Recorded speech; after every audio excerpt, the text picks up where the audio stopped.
It really brings us to this bird here, the golden eagle, and specifically the eastern golden eagle. Sorry, apparently there's some stuff bleeding through this. This bird, pretty much, even before Trish and I met over 20 years ago now. This bird, independently kind of mesmerized both of us, and when the opportunity came to study it, he, kind of jumps at the opportunity. Yes, so the golden eagle is the most widely distributed eagle in the world. It's also the most common national bird, with 9 different countries having it as their national bird.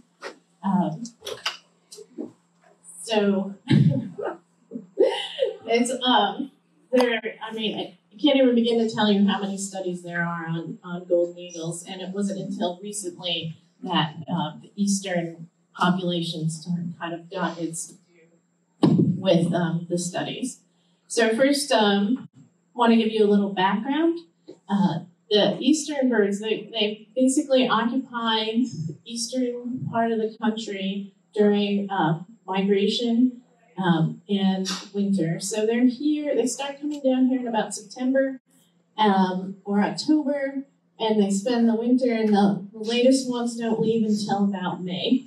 And most of the birds are migrating through the Appalachian Mountains, coming from Quebec and Labrador, and then we get other birds coming from Ontario and Manitoba and going around the Great Lakes.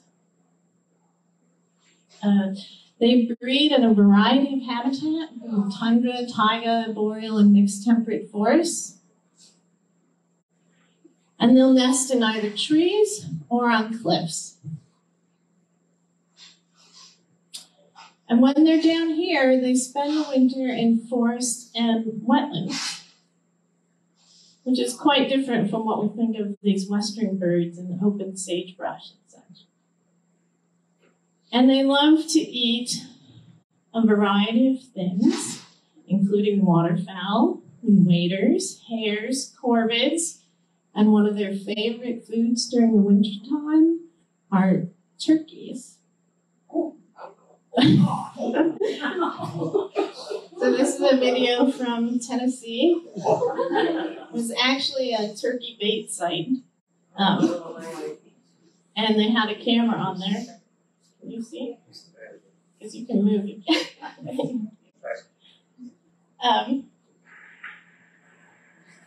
But they also like to feed on carrion. It's also one of their primary food sources. Now, I will say, you might notice by that magpie, that this is not in eastern North America. But sometimes there are other things that like to feed on those carcasses as well. So it's a friend of ours sent us this from Yellowstone for a project out there. So there are some surprises we get when we put cameras on bait. So by the time, we have moved to southwestern Pennsylvania, and from the central part of Pennsylvania, where we kind of first got introduced to golden eagles that were migrating through the state. Trish said, before, when golden eagles got their due in the east, and what she meant by that was, historically people were like, oh yeah, golden eagles pass through here in the fall. People are seeing these birds are calling golden eagles in the spring. They're probably young. Bald eagles. The place where we first moved in Pennsylvania, along Tennessee Mountain near State College, was just like that. People are seeing golden eagles on this ridge over here, but they're all bald eagles probably. But there actually were golden eagles, not bald eagles, and we kind of got our start there and realizing that eastern golden eagles, especially on Tennessee Mountain, they were they should be studied, and we moved to outside of Pittsburgh, Pennsylvania, and lots of golden eagles are migrating along the Appalachians. We were lucky enough to live right next to the Allegheny Farm Hawkwatch, which we've been to hawkwatches all over the east and probably have gotten our best looks consistently at golden eagles at this ridge where where this eagle that right there was looking down at us, it was only about 15, 20 feet above our heads. So it was barely in focus of my camera, all the way zoomed out. And so we were pretty cool. Okay, so we knew that it was these ridges were an important area for golden eagles, but in the early 2000s, wind power development was also coming into full swing. And we knew that could be problematic from other places like Altamont Pass in California and Smola Island in Norway, that eagles and turbines don't necessarily mix well. So these are not golden eagles, and this is an island off the coast of Norway, and those are white-tailed sea eagles. And on that island, it used to be the most dense breeding population of white-tailed eagles. And after they put in the turbines, it's actually gone to zero, I think, since then. So, and we know in Altamont Pass that there are large numbers of mortalities every year, even after changing from the smaller wind turbines to the larger ones. We pretty much, we knew we wanted to study golden eagles. And, the thing was, what we really wanted to look at, and, this is back in, the early 2000s when, there really wasn't, in 2004, 2005, there was no wind turbines pretty much in the East, a few, scattered wind turbines in some places, but, we knew they were coming. We wanted to study flight behavior, and so we had a project. We had another collaborator, a podcaster from the National Aviary, and, really what we tried to do was assemble a team to study flight behavior, and it seemed simple enough, right? You could put some transmitters on, study their movements, and start generating information on how these birds were using their range. We put out a few transmitters, and the very first, this is actually the best track of a bird with an Argo's transmitter through Pennsylvania, and we realized very quickly that we weren't getting a lot of flight points. These points, were spaced out. They were telling us kind of generally where they went, but they weren't really telling us how they moved along the ridges. So, we decided, we're like, okay, we have to contact these companies and say, hey, what do you guys, can you help us, make transmitters that actually do what we want? And they're like, no, we don't want to do that. I'm like, okay, well, I'll help you. I can program them. I'll take full responsibility for that. Will you let us do that? No, we won't let you do that either. I'm like, well, I got this great idea for this cellular transmitter. Will you help us make it? They're like, no, we won't do that either. And on one of our phone calls, I kind of made the comment. I'm just going to do this myself. And there's a long pause. Todd kind of chuckled. And he's like, all right, Mike, why don't you let us know when you do that? And so, it was like one of those things where, we didn't have the tools to do what we needed. And so we just did it. And at the time, Trish and I worked for Carnegie Museum of Natural History. And I run the biotechnology and biomonitoring lab. I had all these, phones and GPSs in the drawer. I pulled stuff out, figured out how they worked, wired them together, and about a day later, we had sent the first GPS data over the cell network. 6 months later, we developed a Golden Eagle transmitter that sent 256 times the amount of data from any available transmitter. And you can see the difference between the Argos units on the top to the GSM units on the bottom. So not just where they were going, but exactly how they got there, which is really what we needed to do to start answering the kind of questions we needed to answer. So looking at, exact tracks along ridges where we can see not only, where they're going, how high they're going, the orientation of them by their heading. And only a few years later from this is a 30-second resolution. A few years later, we are down to between 1 and 5 second resolution data. So having incredible tracks of birds from these types of transmitters, which really kind of revolutionized how we are able to study golden eagles. So just so you know, for those of you who don't know, that's a bird circling up in a thermal and then gliding off and catching another one and circling off again.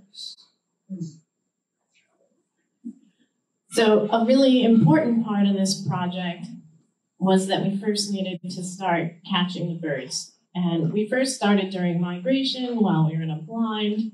In Pennsylvania, Mike talked to this conservation officer who said, I dumped a lot of carcasses, deer carcasses up on this mountain, Wills Mountain, near Bedford, and I get a lot of golden eagles up there.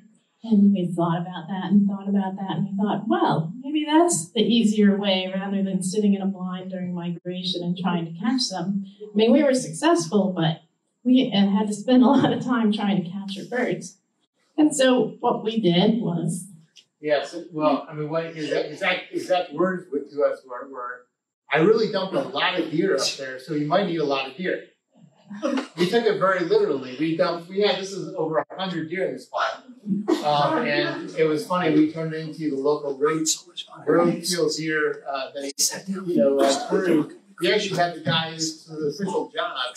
He didn't bring them to the landfill anymore. He brought them and dumped them to us, which will never have it happen again. But we soon, and this picture on the top there was, we actually had to clean the sites at the end of the season too. That was part of our deal with the state. So we had to distribute them around the landscape on the way out. And I don't know, the bird on this pile is actually a golden eagle. It's just eaten so much that the white down underneath on its crop is showing through. So we found out that they didn't just need a giant pile of deer, but they also like these small piles of deer. And they really also like tiny openings, like opening like a quarter, even smaller, a quarter the size of this room, you can get golden eagles in. And in some places, like in Alabama, we don't even have an opening. It's just a place in the middle of some trees. And so that was a really big surprise to everyone, because when you hear the descriptions of where golden eagles are and what they do, they're on bald top mountains, they're doing this and that, but they're not in forests. And most of that's because people aren't enforced to see them there. So we started a camera trap study. So it's not too hard to get people, especially people that don't normally work with birds. You show them pictures of golden eagles and say, hey, will you run a camera trap for us? And they're like, hell yeah. Especially in the winter when they're not doing a whole lot more. So we had over 200 different collaborators, 250 camera traps. We actually had 2 sites in Maine here. It grew very quickly. And even got, agencies that typically didn't work together to work together, over this common project. So we collected lots and lots of images of eagles. Like this is a site in northern Pennsylvania. It's actually just a road cut. There are 3 golden eagles there. We had many sites with multiple birds. Sometimes we even got them modeling for us. Here she goes, strutting her stuff. Look at me. We also caught some interesting behaviors. So this is an adult on your right, and a juvenile on the left, and it actually has an epaulet too. That little white spot of feathers on it. Anyway, we don't know what's happening in this, but it certainly looks like the adult is feeding that young bird. We even captured a photo of an eagle with lots of porcupine quills in its face. We actually wrote a paper about that. There's also some documentations in Maine of an eagle carrying off a porcupine and one dying from porcupine quills.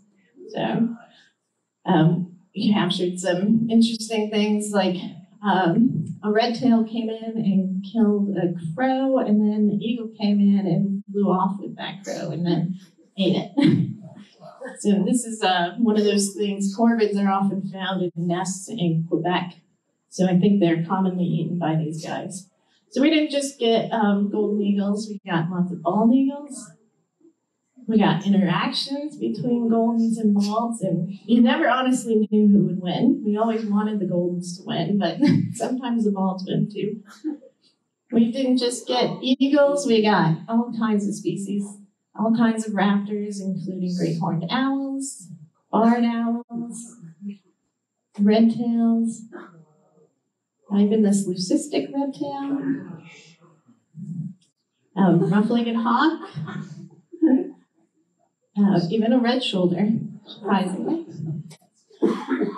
Even things like woodpeckers and all kinds of chickadees, anything that'll come and feed on suet will feed on a deer carcass.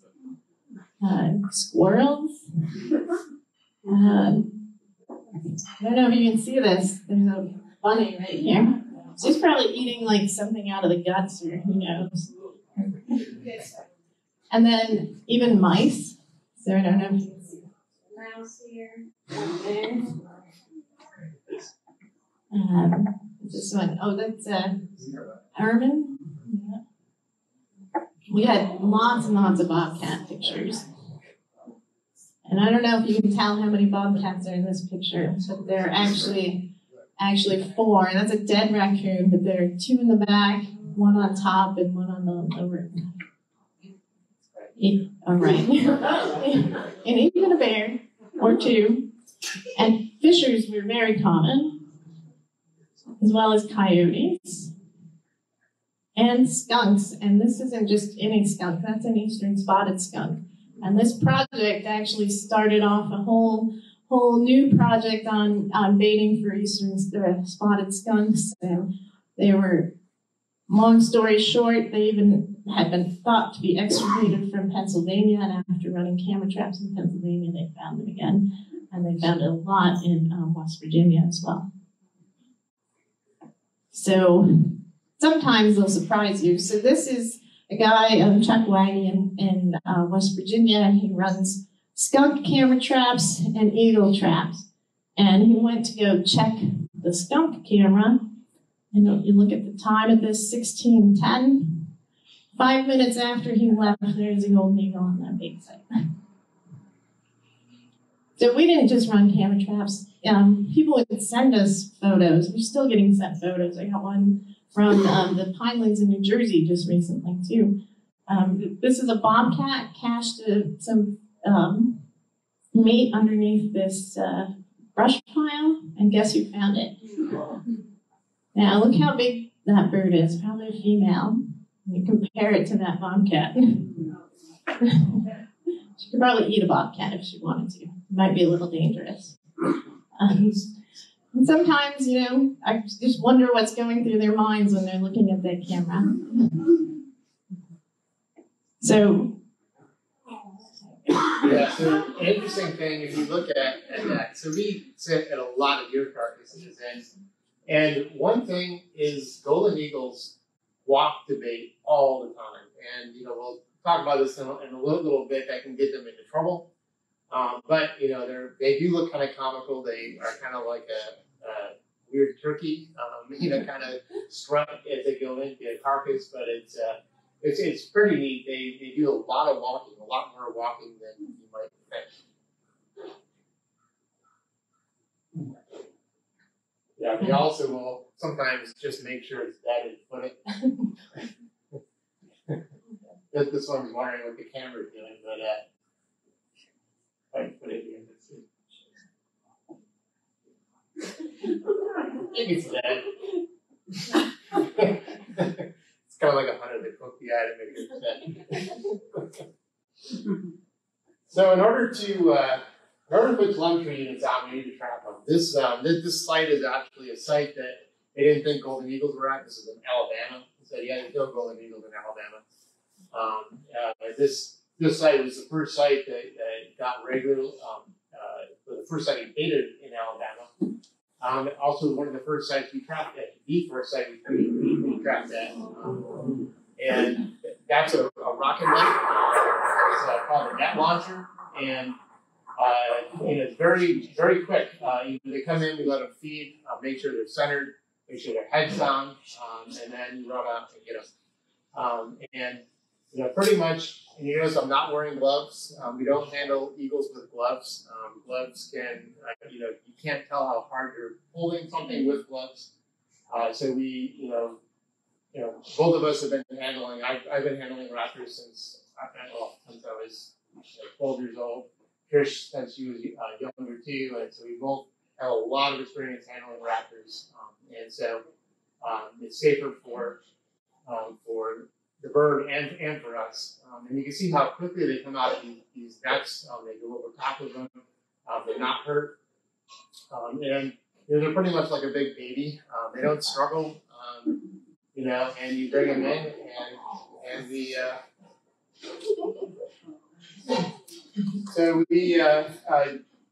so this is a golden eagle shortly after capture, and so we do a series of photographs. So like this here, we're looking at wingmill. So it's very important for us whenever we have any bird in the hand. It's important for us to get together as much information as possible, and so we do a complete workup on eagles, including bolt patterns. We sample feathers. Do things like look at coloration of eye and other body parts. This is us putting a band on it. They take rivet-on bands. We take lots and lots of measurements. Here we are with calipers. You'll notice there's a hood and booties on the bird. Booties are to protect both of us, and the hood is to calm the bird down. Yeah. And you notice we use a yardstick to measure golden eagles because they are quite big. So they're so this is probably a female eagle here. Measuring. So we do all kinds of different head and beak measurements. This is exposed common. Measure the foot pad. The foot pad is a good indication of the bird's sex. And you can see how big, and that's my hand. So their hallux, is, people say, I don't know how it's possible for a golden eagle to kill a deer. Well, it is possible, and they do. And that hallux, is just like, be like piercing the side of a deer with, almost a inch and a half to 2 inch, depending on the size of the eagle talent. And so they are very, very powerful. And you notice the skin here on the feet. Now look at this one. So there's no definitive. We don't know definitively that this is older, for sure. But we can say that we've noticed older birds tend to have kind of like very older looking feet. Like we wrinkle. Yeah. So we collect blood samples. So we do heavy metals. We do genetics on every bird we catch. This is our daughter Phoebe. She's here with us. She's probably heard 50 talks about her, so she's in the room right now, but she's at 17 now. She probably handled more golden eagles by the time she was in kindergarten. So here's a closer to snake taking blood. We weigh them. And here's she's when she was younger. This is a good illustration of how we put these backpacks on. This is an Argos unit, so it has an antenna, but it's worn kind of like a backpack. Crosses in the chest, goes in the back. It's about 3% or less of body weight. Most golden eagles, the transmitter is less than 2% of the body weight. Here's one. It's an older style unit. This is in Alabama as well. No. This is a release in Georgia. After we've done all that processing, we let them go to fly away and send us some data.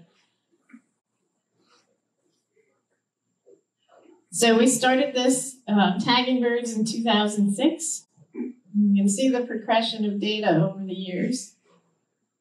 Mostly we started in Pennsylvania, West Virginia, and Virginia. Then we moved down to the southeast, and we started picking up different patterns in different geographic areas of the nesting, of their summering sites.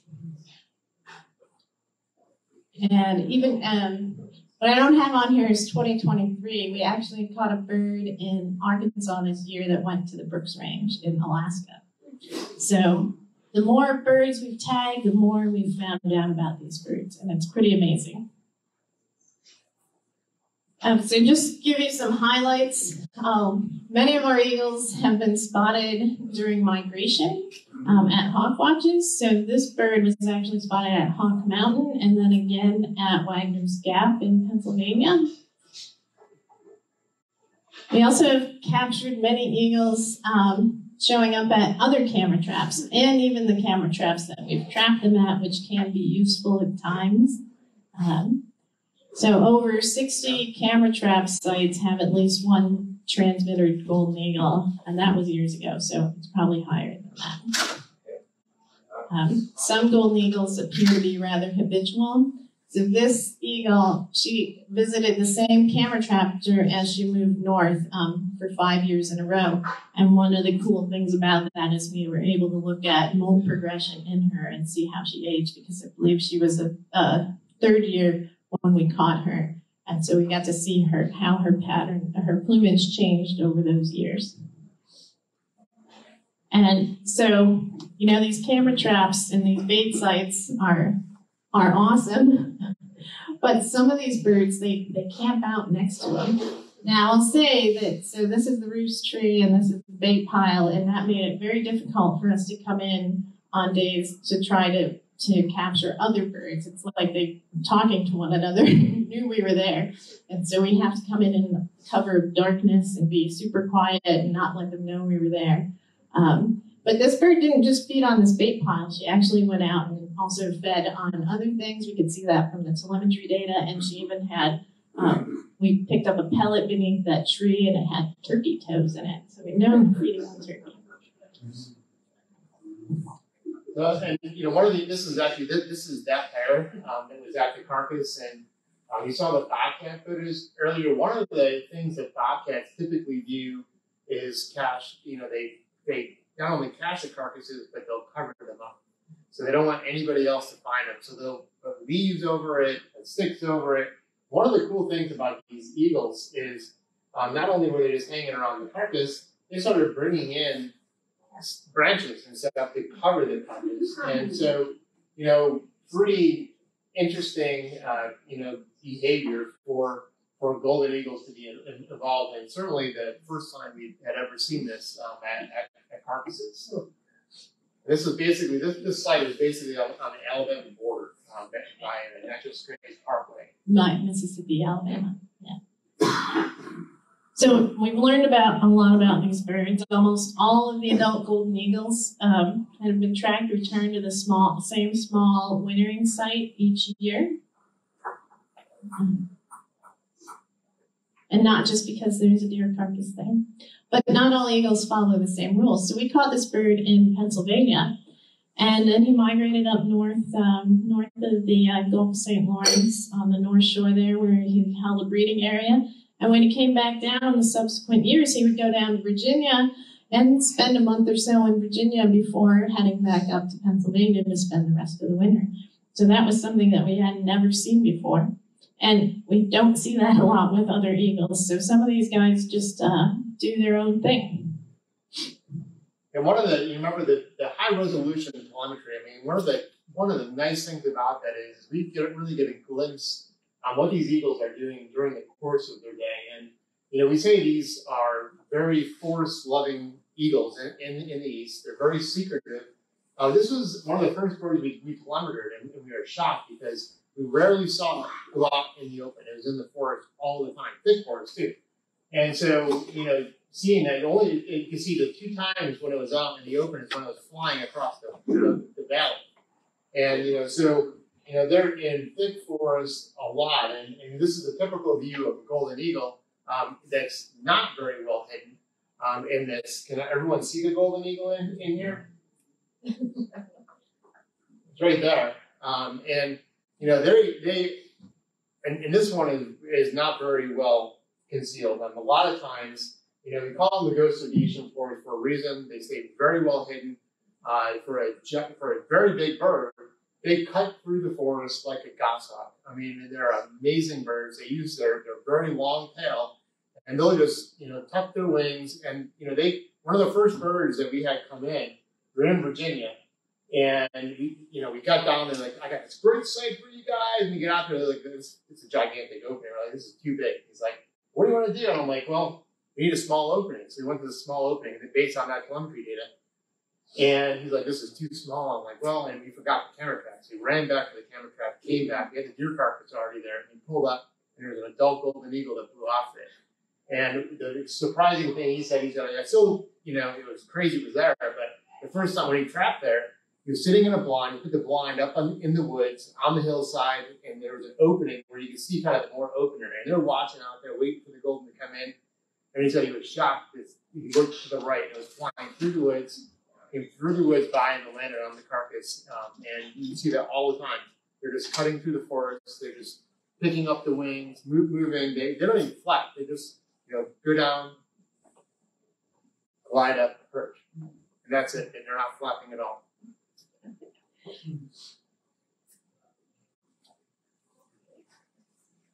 So once in a while, with our telemetry data, we actually capture an interaction between two eagles.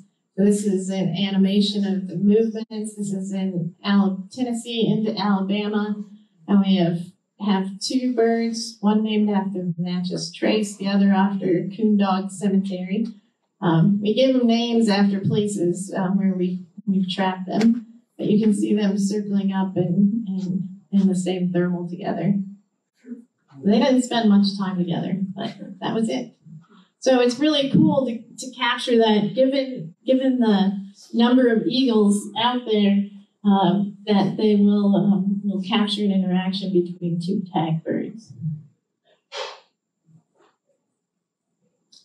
Yeah, so one of the things, like you saw in that animation there, wind causes thermals and the birds in them to drift. So if you have a wind coming from the west, you have a thermal rising up, that thermal is going to drift off to the west. And so you can see some of the earliest data that we got, we were able to see birds drifting in thermals. So when the wind's coming from this direction and the bird is in a thermal, you'll also see it drift off in that direction. And it makes sense, right? When you have the wind from the back of an eagle, you can actually have them moving long distances with the wind in thermal soaring.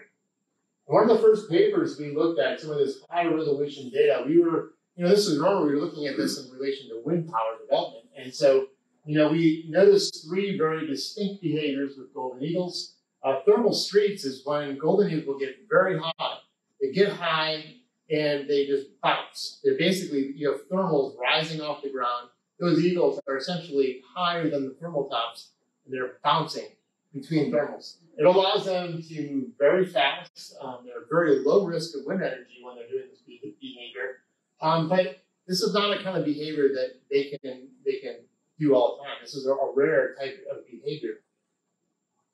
Thermal soaring is kind of what you saw in a couple slides ago, is when birds are basically using thermals, they're gliding up, and they're gliding. This is one of the more common types of migration strategies. They're gliding down to the next thermal, rising up in the next thermal, and going down. And so this puts them at moderate risk because they have sections of each, where if there are wind turbines there, where there happen to be the next thermal, they could put them at risk of wind power development.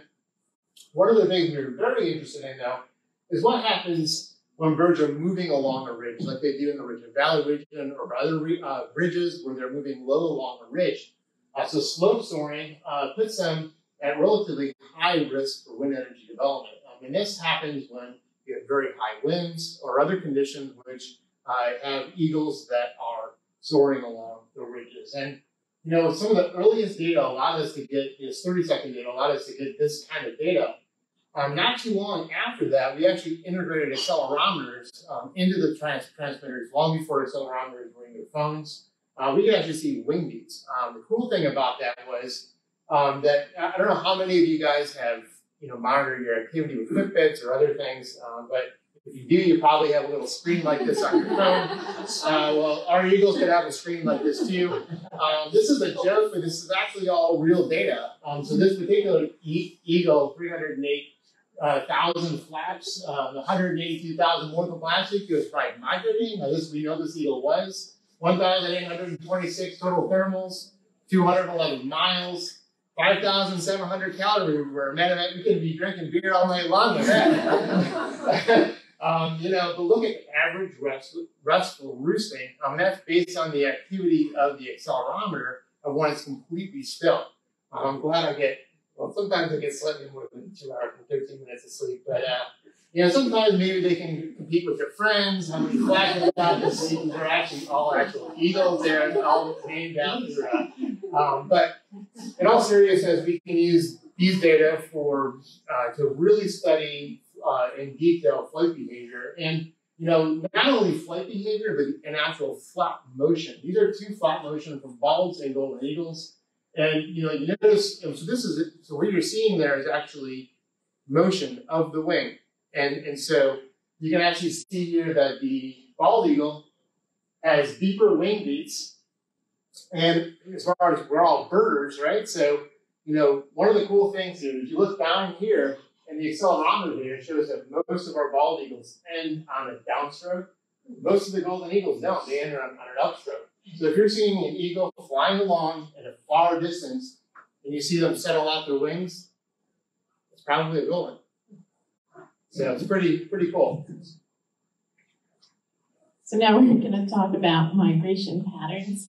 And one of the things we were able to do at a much a coarser scale, just looking at timing of migration, we noticed that there was a bimodal distribution of their departure times. So what you see is starting in February and going through about mid-March, you have a peak, and that's when the adults are leaving their wintering areas on spring migration. And then we get another peak later in April and tailing off in May. And that's when you have the juvenile birds that are migrating. And we can see that in this animation. So age is going to influence that timing during spring migration. So the orange is juvenile, purple subadult, and blue is adult. And what I want you to see here is that all those adults are heading off at the same time, with some subadults mixed in, and then followed by those juveniles. So those juveniles are staying way later in the wintertime. And what we see on the return trip is a little bit different. We kind of lose the juveniles because we haven't tagged any birds up there. But what you'll see more or less when we come back down to fall migration is that there's just kind of this mass exodus of everybody leaving. And so you get these high numbers of birds moving through in a shorter time period and just mixed age classes as well. How many individuals does that represent? That's probably, I'm trying to think of when I made this. Well, 2020, it's probably around 100 birds.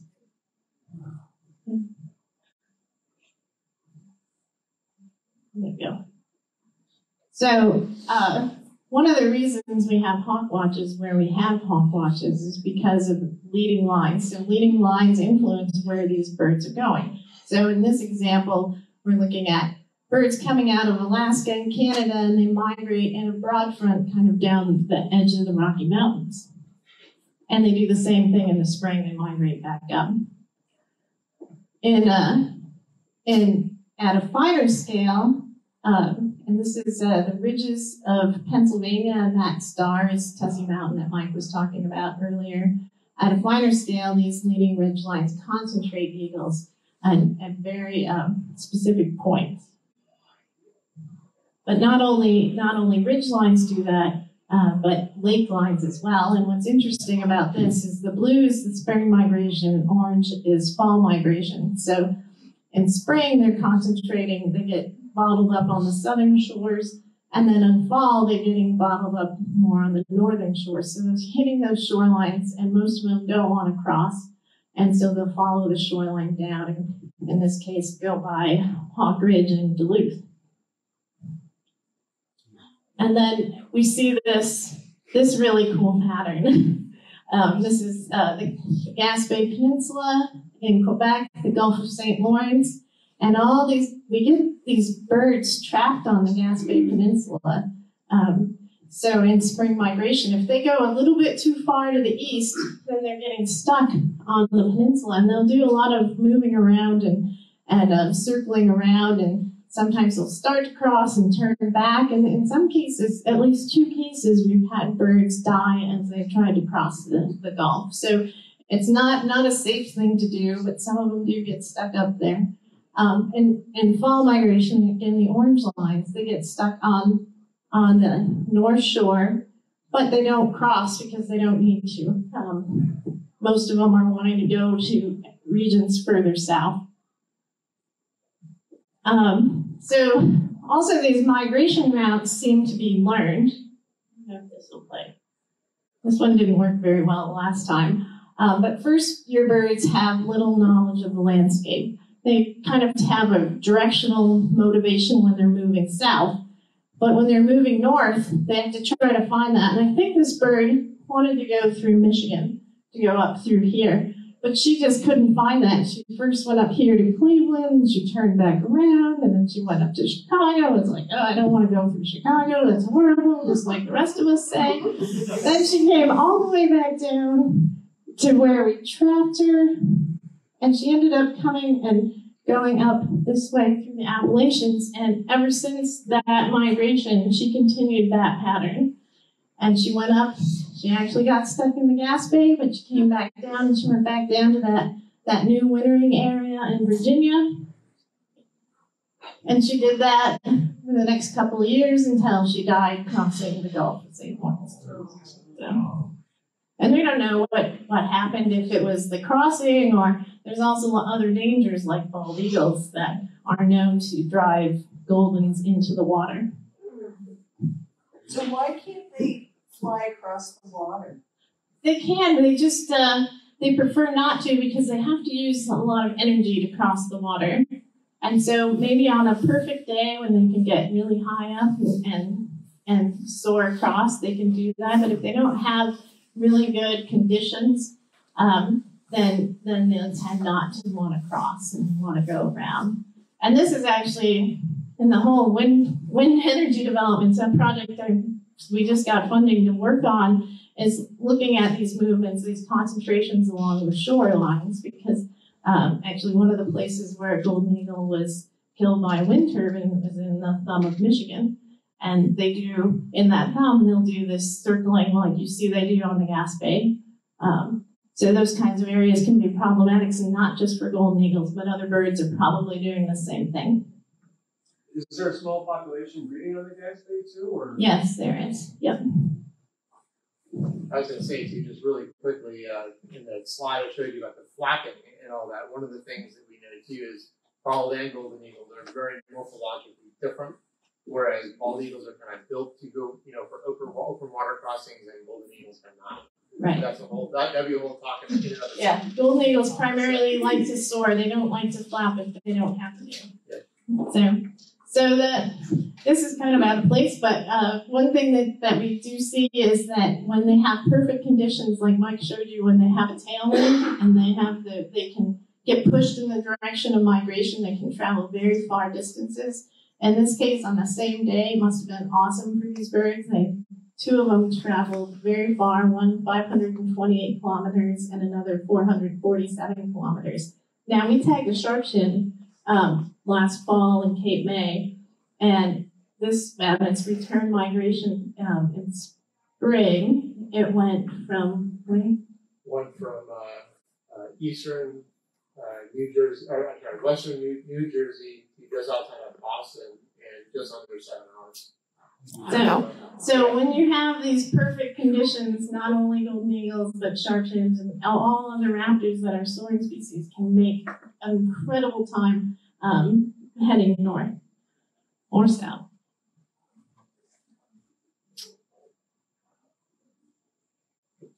So conservation. So we have a lot of conservation concerns, and one of the big things is obviously wind power development. And you can see here in 2004, we really started doing work on with golden eagles. A lot of the wind development at that point was ridge related. There's a lot of stuff out west too, but a lot of that was really the explosion of wind power. And now it's kind of off this chart.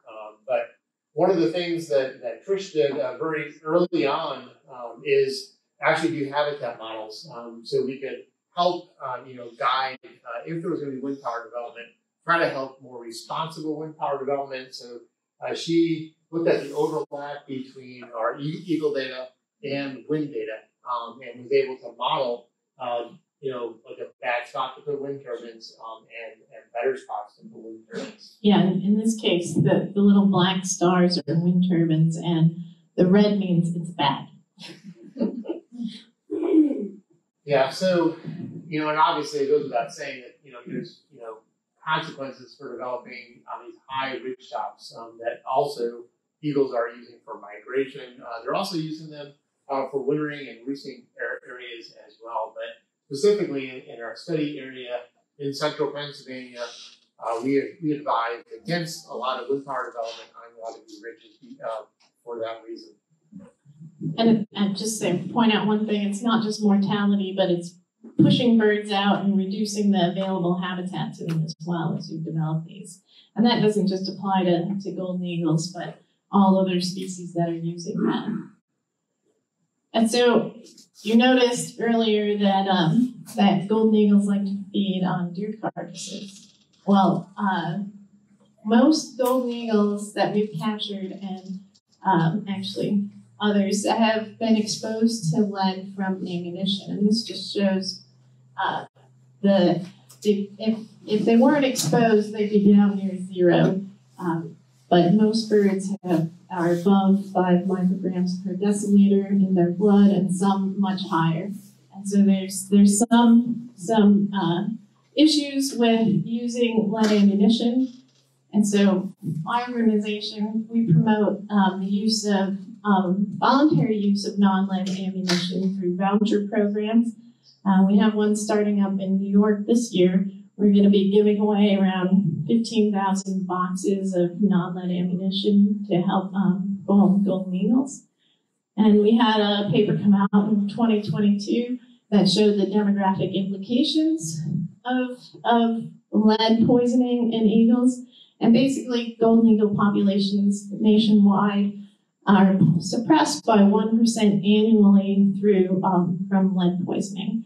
So it doesn't seem like a lot, but if you look at that from over the years, it can have a significant effect on the number of birds that we have here. Do we know how many eagles we lose to wind turbines? To wind turbines, it depends where you are. Is it more than 1%?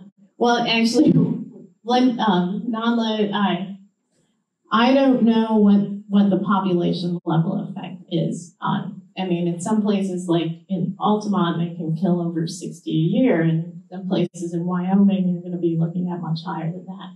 But any golden eagle that is taken or predicted to be taken out of wind facility, they have to mitigate for that. And one of the hopefully, right now, the only way to mitigate is by retrofitting power poles, because a lot of eagles are electrocuted, especially out west, not so much in the east. So we're hoping that we can start using this non-lead ammo distribution as a form of mitigation. So.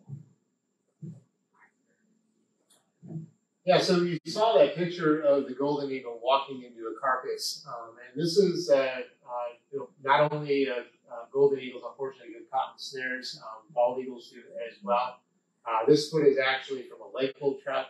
But golden eagles are commonly caught in snares and lake hold traps because they walk into carcasses. They walk through the middle of the woods. And we had that eagle that was caught there we actually tracked for 4.5 years. And back then, I mean, we got 3 years out of a transmitter that was pretty good. We had 4 years, and it seemed to die. The transmitter seemed to die. We're like, wow, we got there's a lot of good data. It died as part of Quebec, and then all of a sudden started pinging again in the springtime. And so we called the conservation officers. They went out and investigated. Couldn't find anything initially. Then the bird sent an actual much better GPS location about a month later, and he found a pile of dead vultures and other raptors, and ran into the guy's house and found another golden eagle inside of his house. And so one of the other things, there's conservation things related to this, but we brought several other people to trying to bring them to justice where they've shot and other things to our eagles. But transmitters can actually serve multiple purposes. But the other thing that it did was it allowed us to open up, realize the problem and work with Quebec to look at this problem. And so the Quebec government did a lot of research on this, talked to hunters, and actually made huge strides to regulate, to have some better regulation for trapping based on what we found. Because there's a lot of eagles. We have like this zone that we are always worried when our eagles come through because it's the zone that they can typically disappear.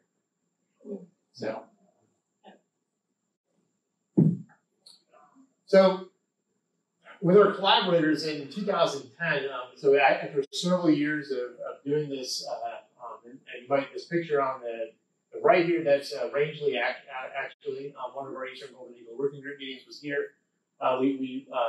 Trish and I and Todd, along with a couple of the people founded the Eastern Golden Eagle working group, is very responsible for. There's a lot of groups that do a lot of really good research together. And this has proved to be a very successful group into bringing a lot of different research from state and federal agencies and private researchers together to really understand more about the population size, demography, migratory connectivity, home range, and really there's a lot of papers published now that go into a lot of what our findings were. And conservation management plans. There we go. So this is just a sampling of the 40 papers we've published since 2005. Yeah, I guess over 40 now. So if anybody's interested in anything, let us know. But we're still learning. We're still learning, even with all this that we've done. So we actually went to Kentucky and we tagged an adult male in 2018. And then we came back the next year and tagged an adult female. These two were hanging out together on the wintering grounds. And when they started migrating, they migrated separately. He took off and went by Duluth. She took off, went by Mackinac Straits. And they both went to the same place in Wapusk National Park in just south of Churchill, and they occupied that summer range for 3 years together.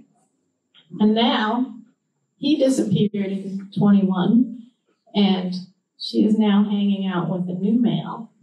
We were not able to catch him this year. We tried very hard to catch him, but I think she was telling him that we were there. Not really, but we tried very hard to catch that bird, but we didn't. And so hopefully we'll be able to go back next year and see if they're indeed a breeding pair or not. And this is one of the things that we've been thinking and seeing when we've been in the blind. We see males and females hanging out together, but this is the first documentation of them sharing a wintering ground and a breeding ground and being completely documented. So now we'll go through quickly the history of golden eagle breeding in Maine, because Maine was very important to golden eagles until just recently. So they've been breeding here for at least 300 years, but probably much longer. There's an occupancy of an eyrie in, I cannot pronounce the name, Piscataquis? Is that what that's? Since at least 1689.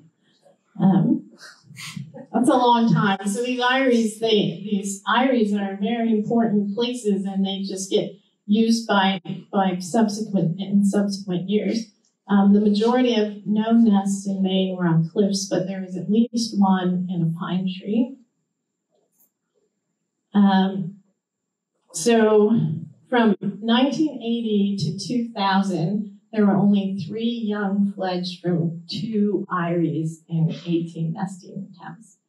And an egg that was collected in the 90s out of one of the nests showed high levels of contaminants from DDT.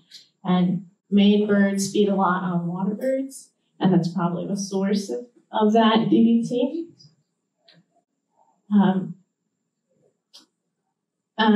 So the last known successful breeding was in 1983 in Oxford, and the other one. The last pair of residency was 97 And in 1999, a pair came into an eyrie in Somerset County. And the last bird on territory was also 99 in both of those places. So this is a map showing the 11 known eyries in Maine, and there's 3 in New Hampshire as well. But one thing that gives us hope is that there was a bird tagged by Libby Mojica out of College in William and Mary, and from 2008 to 2011, she visited many of these eyries. Unfortunately, she died from lead poisoning.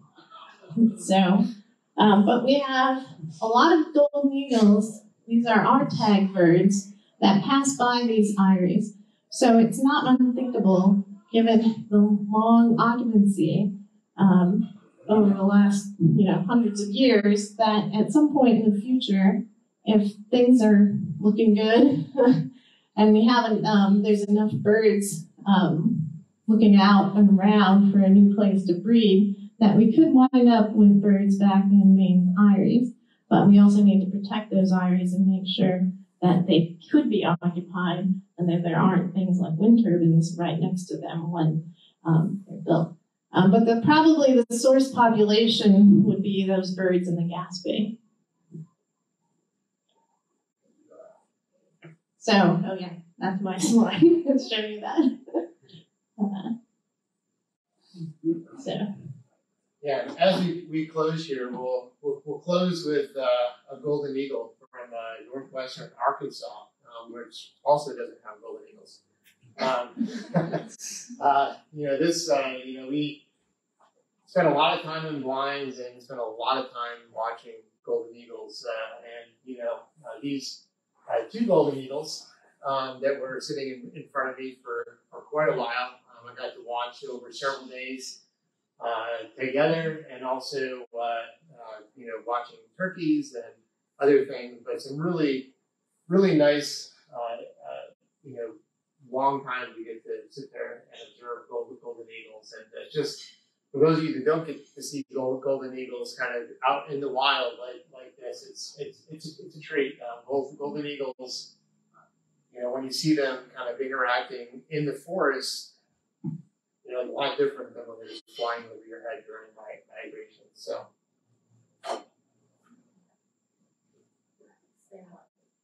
So there are a zillion people to thank, and funding organizations, cooperators, many people that have worked on this project, not just us, so we can't take all the credit. We just like to be able to share the information with everybody. And we want to, most of all, thank you all for being here and listening to us. And we want to thank Derek for inviting us, and Amanda for making everything here at the Rangeley Birding Festival amazing. Yeah, thank you both. And thank our kids for putting up with us for so long doing this stuff. You see them around, they're a little older than this. Our one daughter in the pink there actually has got a driver's license. So. Yeah. So now we'll take any questions. Yeah.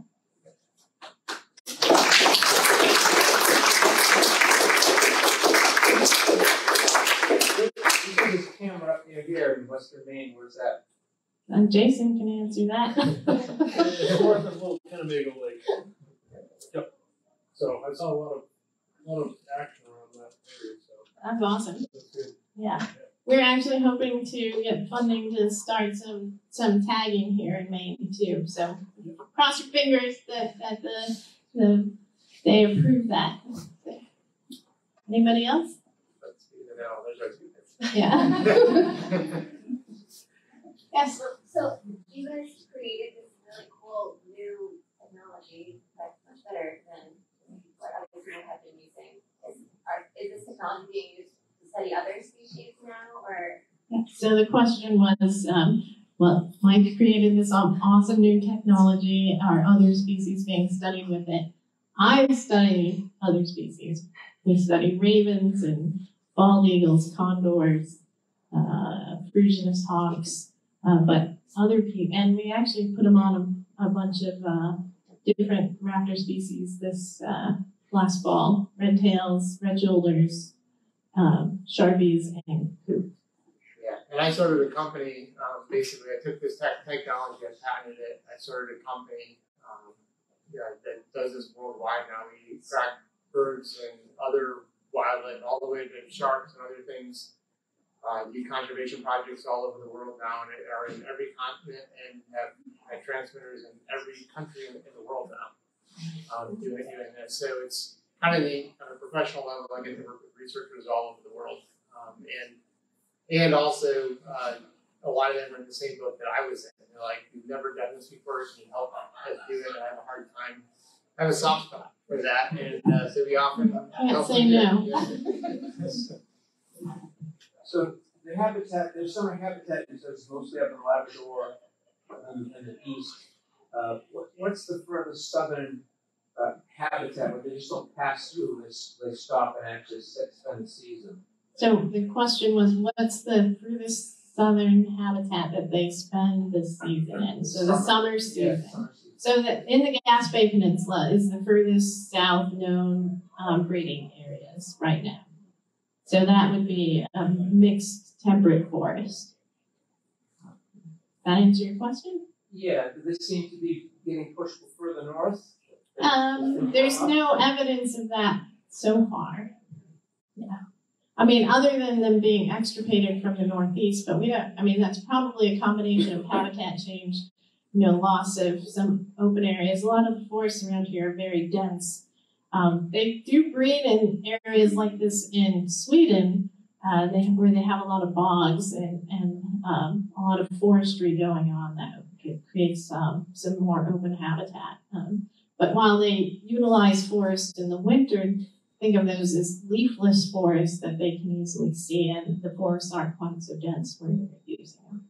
Well, one of the things too, you asked forest north, I don't know if you're implying like climate change, but one of the things that in places like Sweden, and the Gaspé, some of those nesting sites we can get to, and for places further north, we can't, it's very hard to get in places in northern Quebec and Labrador. But in Sweden, we did notice and have had a lot of interaction with people that have been working there a very long time.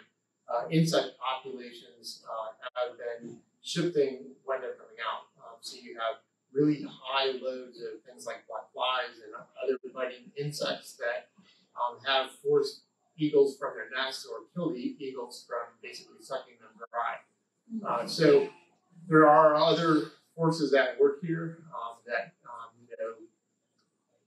that could, in addition to just the obvious, them shifting their ranges north or south. There's things, more physical things that might happen that might force them to shift.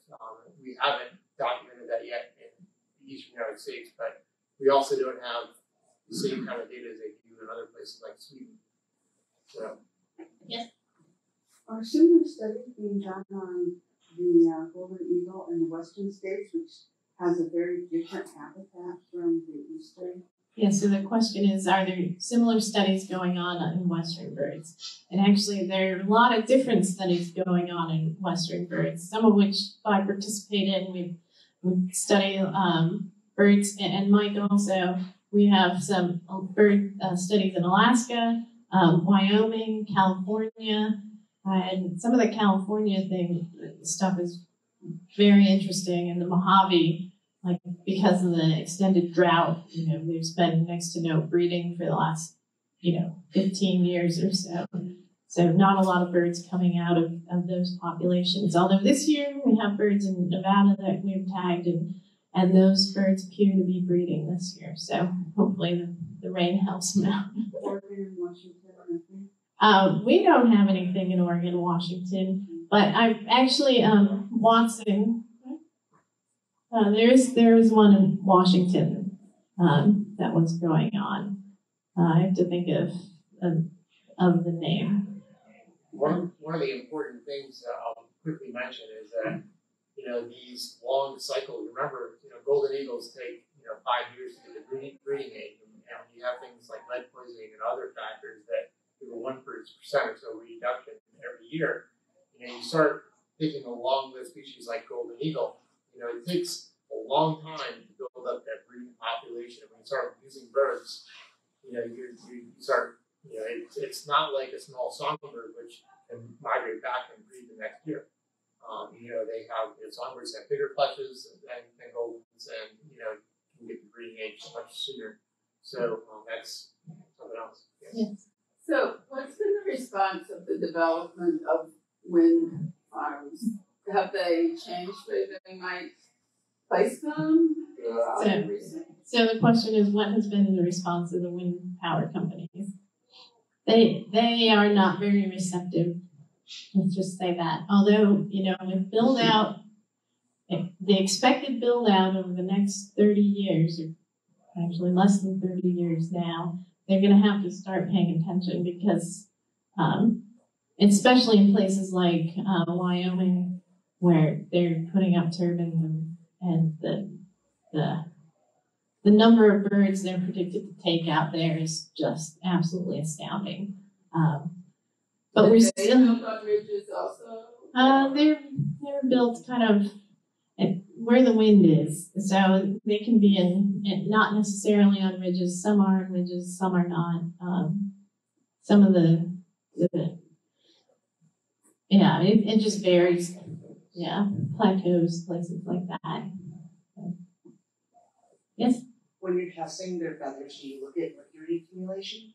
So the question is, when you test their feathers, are we looking at mercury accumulation? We have not done that yet, but we have a huge feather archive, and we've actually been talking to the folks at BRI, Biodiversity Research Institute based here in Maine, about doing some collaborations looking at those sorts of other heavy metals in the feathers. So there are some window treatments that people use to keep birds from flying into the windows. Is anyone researching any kind of treatment to wind turbines so that birds can sense them and stay away from them? So actually, yes, we are. I think it's public. Well, so in Norway, on Smola, they actually did some blade painting, and saw some success in blade painting. There's other technologies out there as well. In Wyoming, they use this thing called Identiflight. It's basically a camera it's got two sets of cameras, a wide field of view and a stereoscopic camera. And they use AI to identify eagles. They're not always great at identifying them. Sometimes they misidentify them. But then once they say a bird's an eagle, they'll track that with those stereoscopic cameras. And when the bird gets within a certain distance of a turbine, they'll call a shutdown for that specific turbine. So that works well and fairly well at a place called Top of the World outside of Casper, Wyoming. But they haven't necessarily seen the same level of success in other places. So there needs to be a little more work done, but it is a promising technology. But keep in mind that direct mortality and indirect mortality are both important. Indirect mortality is very hard to quantify. When you take a bird that should be migrating down a ridge, a big bird like a golden eagle, and they pick the areas where they're migrating very carefully based on energy consumption, right? And so when you have a line of wind turbines there now, and they have to say, oh, well, on this wind condition, I should be here, but now I have to migrate off this ridge. And they consistently do that. They arrive, you've seen how far some of these birds are coming. Now you have birds arriving on the breeding grounds in a reduced fitness state. How do you quantify that? Now you can't,